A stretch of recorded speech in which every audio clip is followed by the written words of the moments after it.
Okay, make it rain. All right, you all. So you guys have your syllabi there, and I figured today we would just kind of go over what the class expectations are. So I'm not sure on Southwest end, but we just kind of switched over to a 15-week session for whatever reason. But for you guys at Southside, I think you guys are still on a 16-week system, so we're kind of sticking with that, and we'll work through that. I know it's kind of odd right now, so there could be a change of scenery next week, but not a big deal. I'm going to go ahead and just share my screen with you so we can look at the syllabus and kind of go over it together. And all right, so are you guys seeing my syllabus here? Yes. Yes. Okay, good deal. Well, so of course, as your typical syllabus, all of the contact information is there at the top, and hopefully you won't get too upset with me here, but I just put my VHCC email address, because actually I don't even know what my password is for Southside's email, so just recognize there that it is bcastile1@vhcc.edu, and when the Canvas course pops up for you guys, it'll automatically send all correspondence to my email address. You can communicate through the message tool in Canvas, but I would prefer that you didn't, because for whatever reason that it's sent to a clutter folder in my inbox. So anyway, bcastile1. Otherwise, if you send it to bcastile, it'll go to Bridget Castile. She's in the nursing, and sometimes she doesn't always send me forward those emails. But so of course, class time Monday and Wednesday, 9:30 to 10:20, as you all know. I guess we're still doing labs on Fridays, right, Tom? Yes. First one won't be for another couple of weeks. We got a few weeks. We're going to have a few lab activities that you'll do outside of class too. So there will be some kind of home labs as well as the field trip labs. I think the field trips are really important though, because with plant science, animal science, even though Tom and I both have quite a level of expertise and experience in these fields, we don't have every single answer. We can't provide everything for everything that you want to know. So I feel like our goal is partially as facilitators to facilitate that knowledge for you. So we will be taking these field trips as a way to unite you with some of the people, some of the resources in our communities that do have this knowledge, or better knowledge in certain areas anyway. So so we got this is a 3-credit-hour course. I kind of put 30 sessions there. It's kind of give or take a few because of holidays, etc. My office hours are virtual office hours, so if you guys need to speak to me outside of class, we can kind of do like a Zoom or Skype kind of thing. Monday and Wednesday morning, 8 to 9:30. I'm open for that. I don't guess that you guys will be visiting me here on the campus here unless you want to take a several-hour trip. But I will always try to answer emails, usually within 24 hours. If it's a weekend, it might be more like 48 or 72 hours. But it's my goal to try to always get back to you in 24 hours by email. I've got my office phone number down there. If you call my office, just be sure to leave a message. I'm not frequently in my office outside of my limited office hours, because I'm usually either working here on campus or in our classroom, which is connected to our greenhouse here on campus. But if you leave a message, it automatically gets forwarded to my email, and my email gets forwarded to my cell phone. So for better or for worse, right? So we can stay in pretty much constant contact. I will say I don't have very good cellular service at home, but I do have internet. And I do have Wi-Fi calling. So often I do still get those messages and those emails at home. So Either way, the best contact is through email, and I will always try to get back to you within 24 hours. 48 at the most, at the absolute most, 72 hours, on a weekend. So. All right, well, let's look at the course description here. The goal, and this is kind of a canned description. We don't really get to change these, but the goal is to introduce you all to plant science, ecology, plant morphology, plant and soil relations, and energy conversions. And this includes surveying agricultural crops and their importance in the economy. Any questions there? So the plant morphology thing, we'll be looking at the individual plant parts and not going like really heavy into the botany, but just trying to, know what the important plant parts and what they're used for. The other thing there with the whole ecology and soil relations and energy conversions, that's important to realize kind of as kind of these flows of energy through any kind of agriculture. So we put energy in, we get energy out, and that might be in the form of putting in fertilizer and getting out crops, for example. But nonetheless, that's just part of our course description. Thank you guys. Does everybody have the textbook? Plant Science, 5th edition. Yes. It's actually a pretty comprehensive text. I will be supplying some other articles, etc., throughout the class, and I'll put those on Canvas. Again, I apologize that the sections have not been merged yet, but I'm hoping that we can get that accomplished today. We don't have any scheduled meetings, so hopefully I can get in with Ken and make sure that he's got that on his priority list. All right, let's examine the course learning outcomes here. So, of course, upon the completion of this class, you all should expect to be able to do the following things. And I'll kind of let you guys bounce around and read those. So if one of you wants to take a bullet point at a time, if you'll read the bullet point off, I'll kind of explain it in a little bit more detail. Anybody feeling froggy, you want to start us off there? Describe the effects of plants and nature on people and planet.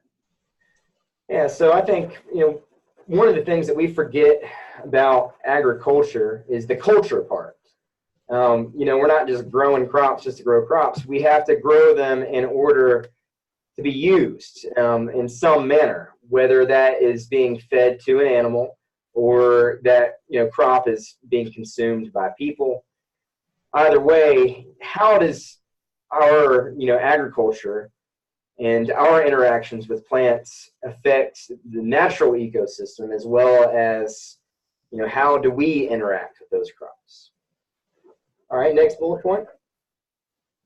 Identify the parts of a plant and discuss their functions. So a little bit of botany there. Like I said, we're not going to get too deep into the botany, but it is important to recognize the different plant parts and how their function leads to a harvestable crop. Okay, next one. Discuss to understand the growth and development of plants.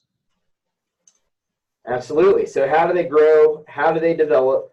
How do we influence that to really, our goal is to have the optimal growth and development of our crops, right? So our harvestable portions of the crops.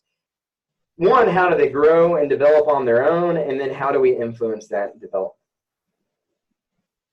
Next one there is to explain the reproduction of plants, both sexual and asexual. So we'll kind of discuss a little bit about the propagation of plants, whether we're growing them from seed or we're, sexually, maybe doing some plant breeding even. We'll touch on that. But then we'll also look at the asexual propagation of plants. So the cloning, the taking cuttings or separating and dividing roots, making more crops, basically. All right, would someone get the next bullet point there? Discuss the diversity of plants and their importance in ecology. Thank you, sir. Yes, so diversity, I think, is incredibly important. And my undergraduate degree is actually in agroecology. So that's looking at agriculture as an ecosystem. And really, for you all you animal producers out there, it is an ecosystem. We're managing grasslands, which is an influenced agricultural ecosystem. And so diversity is extremely important there, as we'll discuss in class. But something else that I like to mention here is that you guys are slightly removed from the Appalachians, but kind of still in the foothills, right? So being in the Piedmont. So we actually have some of the highest biodiversity, the agricultural biodiversity on the planet. So I really think that's something for us to treasure and really try to value and try to incorporate that into our production systems. And there's a lot of different ways we could look at that, whether it's using different varieties of animals or plants, or just the way that we interact with the land to promote and preserve that biodiversity. All right, next bullet point. Cite the economic use of commercial plant production crop and their uses to society. So, of course, we'll talk a little bit about the whole sustainability aspect. And I think that word is kind of sometimes has a negative connotation because we think of it as just the environmental aspect. But really, when we're talking about sustainability, we're also talking about the economic and social sustainability. So in this case, we're not just producing crops. We got to figure out how we can make money off of it too. So commercial plant production, their crops, and how that is important to society. And not necessarily even just on a local level, but on a global level too. Crop exports are actually a really important part of our economy. Did you know that in Virginia, we actually are one of, if not the largest crop exporter in the nation?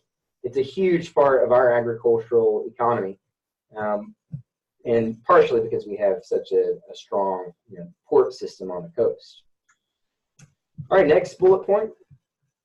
Understand how plants are used in a variety of agricultural settings. So a variety of agricultural settings being, are we growing crops in a greenhouse? Are we growing them in a field to be consumed by animals for forage? Are we growing them as a forage in a hayfield, cutting that hay, and then later feeding that to animals? How are we using these different plants in these different situations? All right, and next bullet point. Distinguish the difference in crops, weeds, and other plants. So, yeah, that's pretty self-explanatory there. What is a crop, what is a weed, and what are the other plants that kind of are in between, right? So it's kind of funny because some weeds can be used as crops in other parts of the country, other parts of the world. Some things that we introduced to be a crop escaped and became a weed, right? So we talk about the wide world of weeds as well as crops and other plants. All right, so moving on to the next page here, let's talk about the course evaluation and requirements. So we already did our quiz for this week, right? Yesterday or Monday, sorry, when we were doing our little quotes.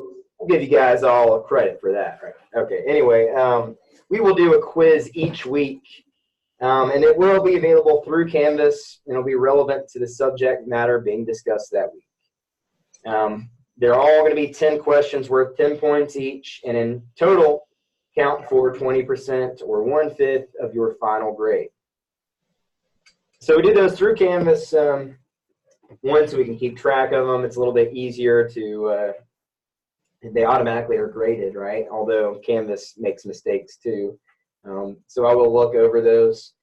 And I will say on the quizzes, sometimes they are, some of the answers are debatable. So if you guys feel like something was not adequately explained, just let me know, and we'll go back and look at it and make sure that everybody's on the same page.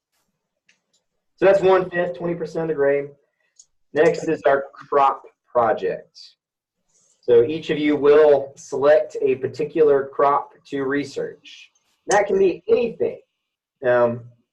So just focus on what your interests are in the plant world. So as a guide, once you get the textbook, if you don't already have it, look at chapters 17 through 25.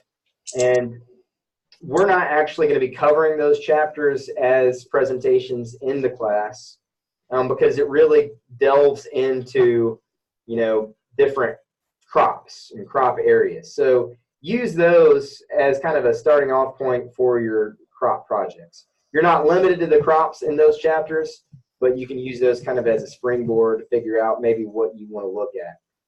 And examine how the book and how the authors of the book really examine these crops and are trying to speak to them. The goal here is that each of you will gain an in-depth understanding of that crop, including such things as the planting and harvest dates for your area, the suitability for production in your area, your preferred soil types, the production systems involved with that crop, any pests that crop has, including insects, disease, fungi, etc., and other particular nuances associated with the crop. So after next week, I'll give you more information about this crop project. But I wanted to give you some time here at the front to think about that and begin to browse through these chapters and select a crop to work with sooner rather than later. Again, think of it as, something to try to be very specific. And think of it as something that you could incorporate in your own production goals. I'm going to skip over the next couple there and go to the team project there at the last assessment. So along with that, we're going to group you guys together based on your chosen crop types to develop a presentation to be shared with the entire class through an online format. And I'm going to give you guys more details on that. But basically what this boils down to is with the crop project, you're going to be making not like a traditional research paper, but basically just a fact sheet, a really detailed fact sheet, information about the crop.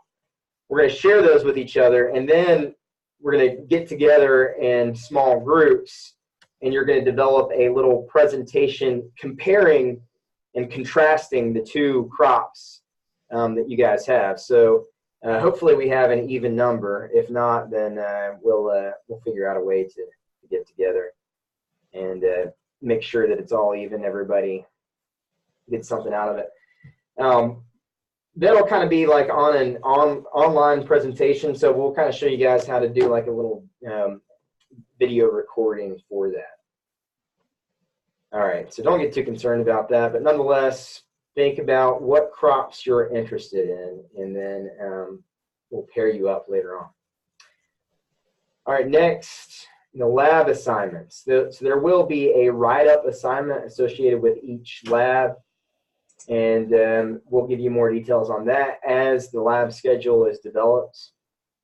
Generally, we do that through like a discussion board or an assignment turn in through Canvas.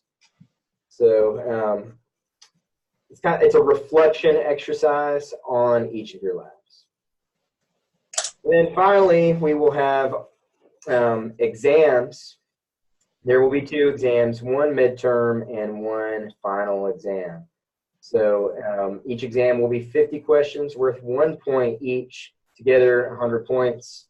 And those questions will be compiled from the weekly quizzes as well as some of the out-of-class reading assignments. All right, so those altogether, that's how you're going to earn your A in the class. So they're each 1/5 of the grade, so 20% each. Any questions there on all that good stuff? I will say too that kind of my philosophy on grading is not that you start at 100 and then you get worked down. Instead, we're all starting with nothing and we earn points as we go. So we're building up to that A, right? And as long as you don't do each assignment fully and completely, I think that there's not any reason why anyone should earn, less than an A or a B in the class. So, I mean, you do the work and do it well, and you should easily be able to pass with flying colors. Any questions there on the assessments? Anybody have any ideas for crops already? Yes. Hemp. So you're thinking of hemp? Yeah, well, as far as I'm concerned, it's got to be legal. Well, Legal or illegal? it's legal. Yeah. But the thing is, I'm looking at long term when it's Property you go. the next additive showing is legalized. That's horse signature. Yes, sir. And you do horses then. I'm really, Let's have that. I'm interested in all crops, really. And Georgia. I hope that you guys will actually be, teaching me something here too. So, My daughter did it first. and I'm happy to work with you too. So use your resources, use people in your community, use other, farmers out there, and also, I mean, of course, use the internet. We'll talk about doing some formal research as well as some informal research as well. If you're interested in using something as a forage, feel free to shoot me an email or give me a call. We can talk about the different crops that are involved in that. There's some interesting work going on with trying new forages out in different areas. And anyway, there's just a whole lot that we can go into. And the idea here is that you're not just going to be learning on it on your own, but then you're going to be sharing that knowledge with everyone. So together we'll get a pretty good overview of some different crops. All right, anything else there? Everybody good? I got a question, Ben. Sure. In the first meeting, you were talking about your lectures as to subject matter, the different plants and whatnot, and you asked us what our interests were, and ours is, well, I can speak to two of us, is for animals. Yeah. And we're talking about foraging, that you might tailor some of your lectures to address that. Absolutely. Present the whole scope of agriculture for plants. I'd like to know as much as I can about it. It's having to do with beef goats, dairy goats, and I believe that the lady's got sheep. Mm-hmm. Yeah. Sheep something. Absolutely. So yeah, we'll definitely cover. I mean, we'll go in more in depth since we have a lot of animal producers out there. More in depth on the whole forage aspect, and a lot of this will actually kind of feed into that. So we'll do the plant science part that we're required to do, and I'll especially focus on the forages, which I've been a small animal farmer myself. I raised laying hens and some broilers too for meat. I've not gotten into larger animal livestock myself. However, I have had the opportunity and the great fortune actually of spending some time on some different types of animal farms and working with some different farmers. So I've been on goat farms and look at different forages, both in Arizona and in Virginia. So totally different types of forages. Also, cattle farms too. I've actually had quite a few friends who were involved in cattle production, beef production for both for selling them to feedlots as well as finishing the animals here. So yeah, I got some knowledge about that. Definitely share that with you, and I'll also lend their knowledge to you. And if at all possible, I might even try to get some of them to come in and maybe get a little lecture on some of their knowledge on forages.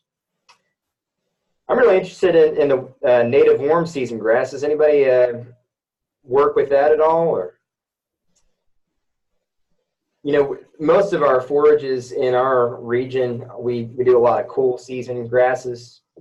So in the middle of summer, sometimes we end up not having the ideal forage because those put their biomass in the spring and in the fall. So talking about trying to develop some kind of native warm season grasses is an interesting perspective as well, and we can discuss that.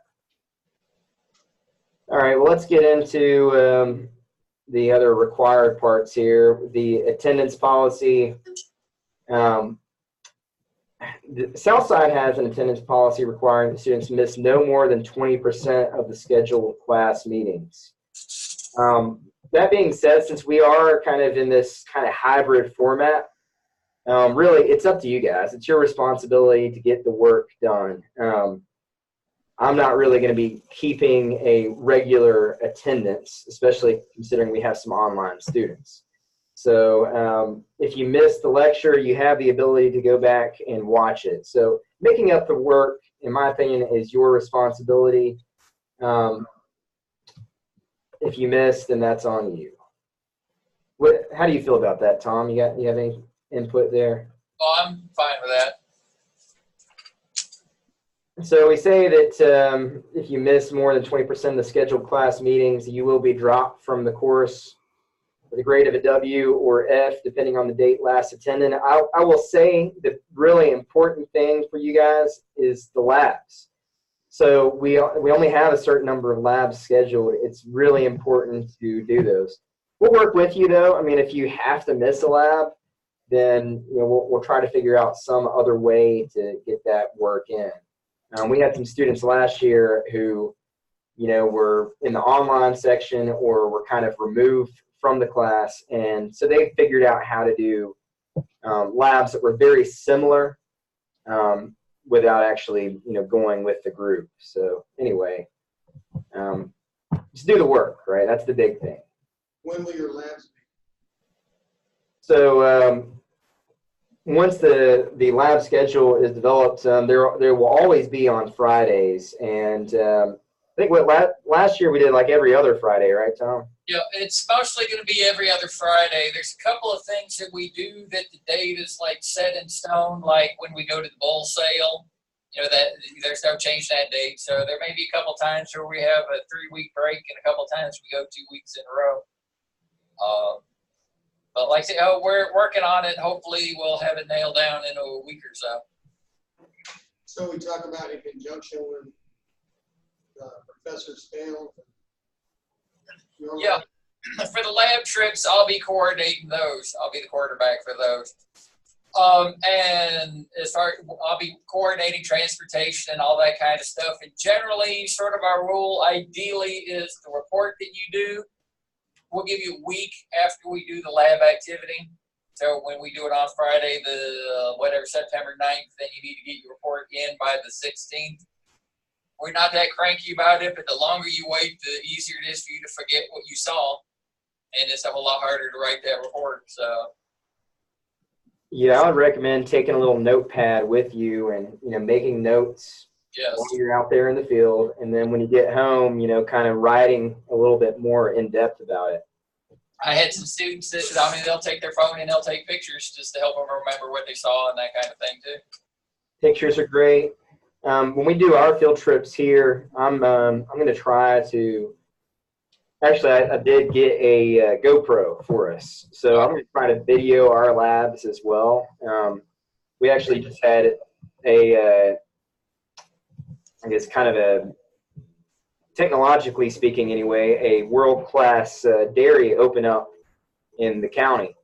And so they have a new state-of-the-art milking parlor, and we were able to visit that this summer. So I talked to some of these farmers who are, you know, willing to do some of these trips, and they're okay with us videoing them and sharing that. So should be good. All right, so instructional activities. We got a mixture of lecture and in-person or self-directed lab. And so anyway, we're going to be doing quizzes, projects, online, in-class discussion, and some lab assignments. So just be sure to try to be present, both in the physical sense and mental sense, right? Yes. So on makeup work, since we do have half lab, half lecture, you know, the regular attendance is required. If you have to miss, then you need to let us know, ideally prior to your absence or immediately afterwards. So if you don't explain your absence within 24 hours, then we can't count it as excused. And those unexcused absences are what I'm really going to be looking at in terms of using that for the 20% rule of the scheduled class meeting. So do the work and do it on time. That's the big thing. On the honor standards, you guys have it's all outlined in the college handbook, and that's both for you guys and the Southwest students and Virginia Highland students. So you violate those standards, then, you know, there are disciplinary actions. On the response time, I kind of already mentioned that. I will always try to get with you guys within 24 hours. Definitely within 48 hours, Monday through Friday. Sometimes on weekends, it might be 72 hours. So either way, I'll try to get back as soon as I can. Always try to use your Southside Gmail account. If you use other email addresses, it might not be recognized by the Outlook system. And it might go to a junk folder or a clutter folder, and we don't always check those. So just try to use your Gmail account, the email.bccs.edu. All right, for weather, it's not usually a big deal in fall, but sometimes we do get snowstorms, right? So, and every once in a while, our college is closed for things like a severe thunderstorm or a power outage. So the best thing you can do is just subscribe to the alert system and go to southside.edu/alert. If we have something going on our campus, then I'll always send it out by email as soon as I know that. And I'll try to, contact Tom well ahead of class if, for whatever reason, classes are canceled. Generally, though, we will have some sort of option of doing it, online. So if I have to miss for a particular reason, and I'll try to get you guys a calendar out there of all of our dates and due dates and everything. That will also be through Canvas. But if I end up having to miss, then we'll have some sort of video lecture that will still be covering that, because we're kind of set in stone, what we have to cover throughout the class. So we're going to get it finished either way. On the special needs statement, just check the website on that for the information for any disabilities, any other services that you need. We're happy to accommodate anything that you all need. Classes for you guys. So just read that information. Let us know if you have any questions about that. We also have to include the Title IX information there. Again, just read over that information and know your rights and how to make a report if you need to. Hopefully we won't get in any of those situations, but you never know. There's also information on how to make these complaints, who the Title IX coordinators are, etc. So use your resources out there. We had a bunch of blank area on the syllabus here, so I felt the need to fill that in. with more agriculture quotes. You guys just love those quotes, don't you?